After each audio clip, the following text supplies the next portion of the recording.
Hello everyone, मेरा नाम है प्राची और मैं आपके लिए ले आई हूँ international business unit wise most important questions.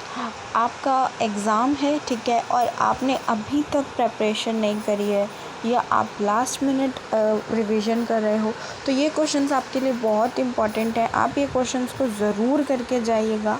ये क्वेश्चंस हम यूनिट वाइज देखेंगे। ये क्वेश्चंस बनाए गए हैं लास्ट प्रीवियस ईयर्स को देख कर के। जो क्वेश्चन मोस्ट रिपीट होते हैं वो क्वेश्चंस आपको इस पीडीएफ में मिल जाएंगे, ठीक है। पीडीएफ का लिंक आपको व्हाट्सएप चैनल पे मिलेगा। व्हाट्सएप चैनल का लिंक आपको डिस्क्रिप्शन में मिलेगा, ठीक है। तो आइए शुरू करते हैं। यूनिट नंबर 1 आपको इंट्रोडक्शन बताया गया है इंटरनेशनल बिजनेस के, ठीक है। सबसे पहले आपको डिफ़ाइन करना है, फिर उसको डोमेस्टिक बिज़नेस क्या है कि जो आप विद इन अ कंट्री कर रहे हो, जिस कंट्री में आप रह रहे हो वो, और उसी कंट्री में आप बिज़नेस कर रहे हो तो वो आपका डोमेस्टिक बिज़नेस होता है, ठीक है। फिर नेक्स्ट क्वेश्चन आप देखोगे, what are the main reasons for company to engage in. क्या रीज़न है, बहुत इंपॉर्टेंट क्वेश्चन है ये, आप मार्क कर लेंगे, ठीक है। उसके बाद इंटरनेशनलाइजेशन से भी क्वेश्चन बनते हैं। सारे ही मोस्ट इम्पॉर्टेंट क्वेश्चन हैं। अब इसमें आपका ग्लोबलाइजेशन, ऐसे कंसेप्ट्स का आना बिल्कुल नॉर्मल है इस सब्जेक्ट में। आप इनके आंसर्स या तो निकाल लीजिए। सबसे पहले आप निकाल सकते हैं इसके आंसर चैट जीपीटी से, नहीं मिलते हैं तो आप गूगल से निकाल सकते हो, और फिर भी आपको आंसर्स नहीं मिलते हैं तो आप कमेंट बॉक्स में ज़रूर डालिए और मैं आपको आंसर्स प्रोवाइड करवा दूँगी इसके, ठीक है। आप आंसर्स निकाल के आपको सिर्फ रीड आउट करना है 3 से 4 बार, और आप इस एग्ज़ाम में बहुत ज़्यादा टफ सब्जेक्ट नहीं है ये, इजीली आप मार्क्स स्कोर कर पाओगे। बहुत सारे बच्चे होते हैं एसओएल के, डीयू के, जो लाइक काम कर रहे होते हैं, साइड बाय साइड कोई कोर्स कर रहे होते हैं, किसी जॉब में इनरोल्ड होते हैं, ठीक है, तो वो नहीं पढ़ पाते हैं, उन्हें समय नहीं मिल पाता है। तो आप इम्पॉर्टेंट क्वेश्चन करके जाइए, दैट विल बी इनफ, ठीक है। नेक्स्ट आपकी यूनिट आती है theories and environment of international business. देखिए थोड़ा सा ज़्यादा थ्योरेटिकल यूनिट है ये, ठीक है। अब आप इसको कॉस्ट एडवांटेज थ्योरी और कंपैरेटिव कॉस्ट थ्योरी, ये थ्योरी देखो, जो बाकी नॉर्मल क्वेश्चन जैसे आपने यूनिट 1 में देखे, ठीक है, आप क्या कर सकते हो इसमें बना के लिख सकते हो, लेकिन जितने भी ये थ्योरी वाले क्वेश्चंस होते हैं आपको पता होना चाहिए कि what you have to write. आप गलत नहीं लिख सकते हो इसमें, ठीक है। उसके बाद what is the role of international business environment in decision making, again very very important question, ठीक है।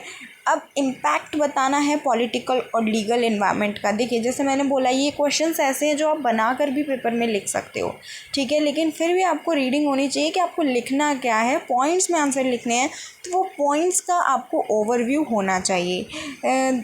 Let's come to unit number 3। Unit number 3 में modes of entry and international trade, ठीक है। सारी ही यूनिट बहुत इंपॉर्टेंट है। अगर मैं इसमें इस यूनिट में कुछ मोस्ट इम्पॉर्टेंट बताऊं तो क्वेश्चन नंबर 2 देखिए आप और क्वेश्चन नंबर 3 देखिए आप, ठीक है। तो ये बहुत इंपॉर्टेंट है। एफडीआई का जो भी है हमारा फॉरेन डायरेक्ट इन्वेस्टमेंट बेनिफिट्स हो गए, और एक नोट याद करके जाइएगा, एफडीआई के ऊपर पूछा जा सकता है। क्वेश्चन नंबर 5 में आप देखेंगे what are the major type of इस इंटरनेशनल बिजनेस कॉन्ट्रैक्ट्स, ठीक है। अब आते हैं यूनिट नंबर 4 पे। यूनिट नंबर 4 में आपको इंटरनेशनल इकोनॉमिक इंस्टीट्यूशन और ट्रेड ब्लॉक्स के बारे में पूछा है, ठीक है। अगेन आईएमएफ आप समझ चुके होंगे कि क्या होता है। इंटरनेशनल मॉनेटरी फंड क्या होता है, इसकी फुल फॉर्म होती है। वर्ल्ड बैंक क्या होता है। ये यूनिट बहुत इंपॉर्टेंट है अपने आप में, और आपकी जो नॉलेज है, ठीक है, उसके लिए भी इम्पॉर्टेंट है। अब जैसे आपको पूरी फुल फॉर्म याद करनी पड़ेगी इस यूनिट में, ठीक है, फुल फॉर्म के साथ साथ कि हर ऑर्गेनाइजेशन का क्या आपका रोल है। WTO, IMF, वर्ल्ड बैंक आपका, NFTA, EU, ये सारा आपको देख सकते हो आप। ये सब ऐसे क्वेश्चन बनेगा, और ये यूनिट अपने आप में इम्पॉर्टेंट है, इसमें कुछ भी मोस्ट इम्पॉर्टेंट नहीं है। ये पूरी यूनिट बहुत ज़्यादा स्कोरिंग है, ठीक है, बहुत ज़्यादा क्वेश्चन बनने के चांसेस हैं इसमें। Now come with unit number 5। Again ये सिंपल सी यूनिट है, ज़्यादा उसमें कुछ नहीं है। इकोनॉमिक्स जो आप नॉर्मल कर चुके हो वो इसमें पूछा गया है, ठीक है। What are the main features of Indian foreign trade policies, ये पूछा गया है, ठीक है। रीसेंट ट्रेंड आपको बताने इंडियन एक्सपोर्ट और इम्पोर्ट, ठीक है, ये भी इम्पॉर्टेंट है। ये क्वेश्चन भी इम्पॉर्टेंट है। जितना भी चैलेंजेस फेस्ड, इश्यूज राइज्ड, ये क्वेश्चन होते हैं, ये बहुत इंपॉर्टेंट होते हैं, ठीक है। तो देख सकते हो आप, ये सारे इंपॉर्टेंट क्वेश्चंस आपको दिए गए हैं इस पीडीएफ में। पीडीएफ का लिंक आपको मिल जाएगा। अगेन आई एम सेइंग, आपको आंसर निकालने हैं और पढ़ना है, अच्छे से पेपर को अटेम्प्ट करके आना है, ठीक है। आई होप आपको सब समझ आया होगा। अगर कोई भी डाउट रहता है तो आप कमेंट कीजिए, मैं आपका आंसर ज़रूर दूंगी। तब तक के लिए पढ़ते रहिए, be serious and study hard.